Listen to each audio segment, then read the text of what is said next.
35 కోట్ల రూపాయల బడ్జెట్తో తెరకెక్కిన డ్రాగన్ చిత్రం ఇప్పటి వరకు 140 కోట్లకు పైగా గ్రాస్ వసూళ్లను సాధించింది. ఈ మూవీ ప్రస్తుతం 4వ వారంలోకి ఎంట్రీ ఇచ్చింది. ఈ మూవీ కలెక్షన్ల వివరాల్లోకి వెళ్లబోయే ముందు ఒక చిన్న రిక్వెస్ట్, మన ఛానల్లోని వీడియోస్ చూసి నచ్చితే సబ్స్క్రైబ్ చేసి లైక్ కొట్టి షేర్ చేయండి. ఈ మూవీ ట్రేడ్ వర్గాల లెక్కల ప్రకారం తొలివారం ఇండియాలో 50.3 కోట్ల నెట్ను అందుకుంది. దీంట్లో తమిళం నుంచి 40.85 కోట్లు, తెలుగులో 9.45 కోట్లను వసూలు చేసింది. ఇక రెండో వారంలో 31.9 కోట్ల నెట్ను వసూలు చేసింది. ఇందులో తమిళం నుంచి 25.75 కోట్లు, తెలుగులో 6.15 కోట్ల నెట్ను అందుకుంది.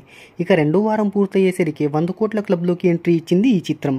ఇక ఈ మూవీ మూడో వారంలో 12.8 కోట్ల నెట్ను వసూలు చేసింది. దీంట్లో తమిళం నుంచి 10.6 కోట్లు, తెలుగులో 2.2 కోట్ల నెట్ను అందుకుంది.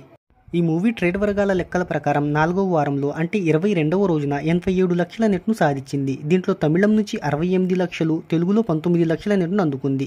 ఇక 22 రోజుల వరకు ప్రపంచవ్యాప్తంగా ఈ చిత్రం 143.47 కోట్ల గ్రాస్ను అందుకుంది. దీంట్లో ఇండియాలో 95.87 కోట్ల నెట్ను అందుకోగా ఇండియా గ్రాస్ 110.77 కోట్లు కావడం విశేషం. ఇక ఓవర్సీస్లో 32.7 కోట్లను అందుకుంది. మరి లాంగ్ రన్లో ఎంతవరకు సాధిస్తుందో కింద కామెంట్లో తెలియచేయండి.